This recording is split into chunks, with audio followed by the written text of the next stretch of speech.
In the first shots we see Saeed sitting on the shore, looking at a photograph of a young woman. At one point he notices a cable stretching out of the jungle in the sand. Meanwhile, Jack changes the bandage to Sawyer, who keeps making sarcastic comments.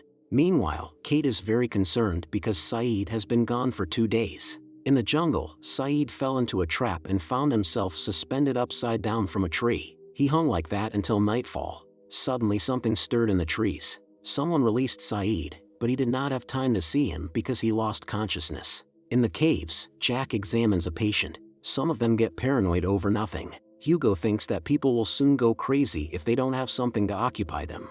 Saeed came to his senses by the light of the lamp. There were voices all around, a certain woman asking where Alex was. Saeed did not immediately realize that his hands and feet were tied. Then the woman began to torture him with electricity, continuing to ask about Alex. But Saeed has no idea who she is talking about. He recalls serving in the Republican Guard trying to extract information from a terrorist who attacked his own people. Later, Saeed is told by the commander that he is being promoted and will soon be transferred to intelligence. During the conversation, Saeed sees soldiers leading a young woman. John and Ethan returned from a hunt and found some things, apparently fallen from an airplane. When Walt heard the noise, he asked John to take him with him on the hunt, but Mike woke up and told his son to go to sleep. Hugo found something interesting in the things. Saeed continued to endure the torture. He tried to explain that their plane had crashed and now they were on an island where strange things were happening. Suddenly a woman started speaking in French. Saeed realized that she was the French woman whose signal they had caught. She suddenly knocked Saeed out of the blue. When he regained consciousness, he asked a woman named Russo how she had been able to transmit the signal for 16 years. She replied that the signal was coming from somewhere else, but that Saeed's friends were now controlling it. He still doesn't understand what's going on. Russo asked who the girl in the picture was. Saeed replied that her name was Nadia, and he sank into a memory. The commander instructed him to elicit information from a woman who was a supporter of the rebels. Upon entering the room, Saeed realized he knew her. They had gone to school together. This was not the first time Nadia had been here for questioning, but she had withstood everything. Now Nadia also refused to answer who set off the explosion. In the present, Saeed asked Russo who Alex was. Meanwhile, Walt didn't know what to do, and Hugo had something interesting in mind. Russo doesn't believe Saeed's words about the plane crash, but he convinces the woman that there are many passengers. Russo decides to show Saeed something. Mike showed Jack the blueprint for a makeshift shower, so they could wash himself comfortably. Charlie came running in, saying that Hugo was calling them. It turned out that he had made a golf course. His comrades were unenthusiastic about the idea, for they were busy, but Hugo thought that without entertainment they would all go crazy. Russo showed Saeed a music box that had broken many years ago. It was a gift from her lover Robert. Saeed assured that he could fix it, but he panicked when Russo pulled out a syringe, asking about the inscription on the back of the photo. Despite pleas, Russo injected the captive.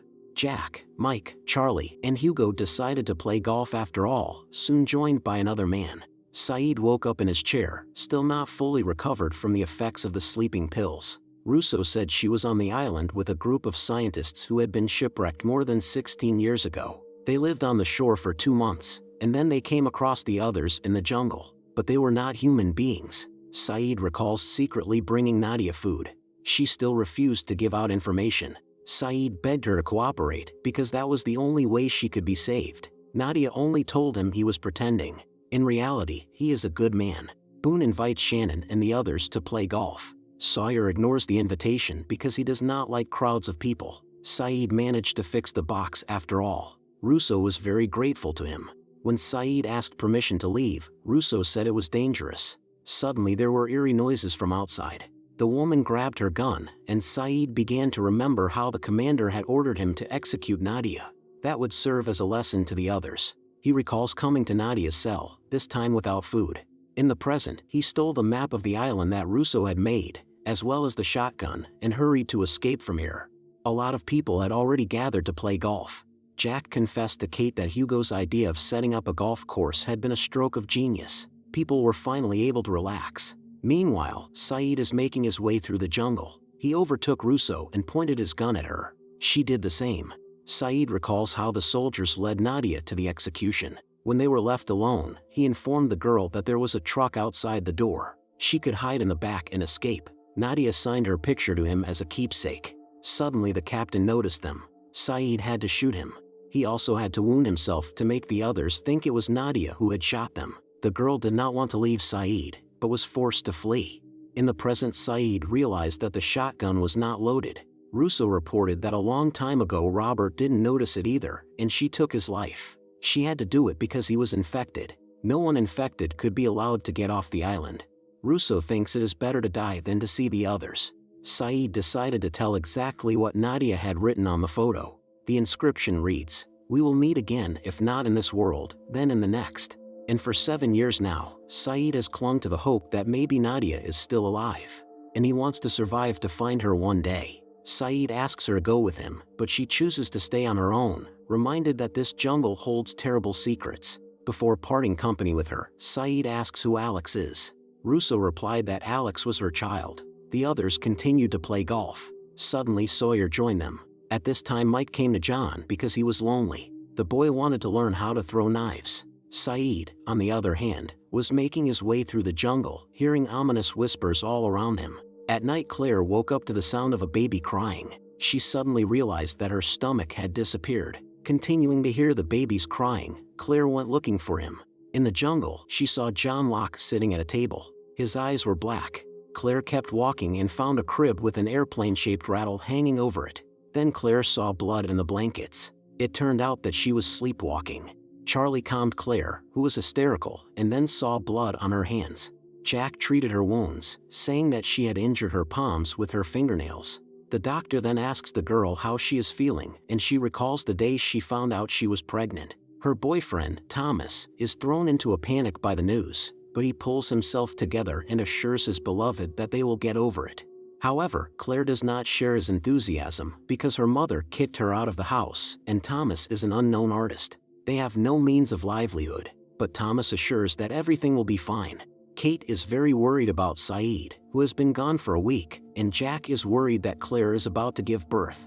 Meanwhile, Charlie continues to court Claire. He tells the girl that he wants to be a good friend to her and that she can count on him. Claire didn't know how to react, remembering how her friend took her to a psychic, since they are both into astrology. At the seance, the medium came to something horrified, and after returning Claire's money, asked the girls to leave. In the present, Claire awoke to the fact that she had been attacked. Everyone ran to the scream. The girl was very disoriented. Jack tried to calm her down, and later Hugo said that they had combed the entire camp, but had found no one. He suggested that a census be taken, for they know absolutely nothing about each other. Charlie covered Claire with the plaid. She was very frightened, and then Charlie promised that he would not leave her. Hearing those words, Claire recalls how Thomas came home and told her that he had changed his mind about having a baby. He's a creative man, and all this domesticity isn't for him. Claire was shocked, because Thomas himself persuaded her to keep the baby, but he just left. In the afternoon, Hugo started the census, and Jack told Charlie that apparently Claire was having another nightmare. No one had actually attacked her. There's also the risk of premature birth due to stress. Charlie is still convinced that Claire didn't make anything up. Hugo approached Ethan to learn more about him, and Jack decided to talk to Claire and convince her that there really had been no attack. He gave the girl a mild sedative, but she kept insisting that it was real. Claire was determined to return to the beach. Along the way, she recalls returning to that medium, Mr. Malkin. Claire still wanted to know exactly what he had seen in her fate lines back then. The medium had said that it was very important that Claire raise the child alone. If the baby had other parents, he would be in great danger. Claire admitted that she wanted to give the baby up for adoption. Then Mr. Malkin tried to talk her out of doing so. Upset, Claire left. At night Claire received a call. It was Mr. Malkin. He was still hoping to convince Claire not to make a mistake, but she hung up, not wanting to hear anything. In the present, Charlie caught up with Claire, who was upset that no one believed her. Hugo, meanwhile, continues with the census. Shannon and Boone wonder what this is all about. Hugo tells them about the incident in the caves. Boone advises him to get a list of all the passengers on the plane, from which they crossed out the names of the dead when they burned them in the fuselage. Hugo made a request to Sawyer, for he had the list. At that time, Claire went into labor. She told Charlie to go get Jack. He didn't want to leave her alone, but he had no other choice. Claire recalls how the agency found parents for her unborn child. She was given papers to sign. She hesitated for a long time, and the pen wouldn't write. She was given a second, then a third, and then Claire realized it was a sign from above. She went back to the medium for advice. Charlie ran into Ethan and told him to tell Jack what had happened, and he returned to Claire. He held her hand as she recalled how the medium had suddenly changed his mind out of the blue. He had found a family for her baby in America, and in return she would receive $12,000. In the present, Claire wonders how she could have trusted some charlatan. Charlie thinks that maybe he's not a charlatan. After all, he wanted Claire to raise the baby alone, so he convinced her to get on a plane. Claire recalls how the medium had given her tickets for tomorrow's flight. She realized that Mr. Malkan had foreseen the plane crash and deceived her.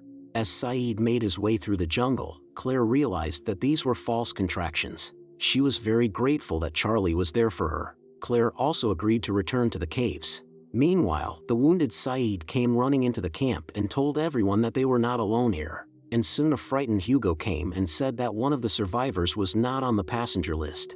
At this point, Ethan blocked Charlie and Claire's way. Please don't forget to subscribe to the channel.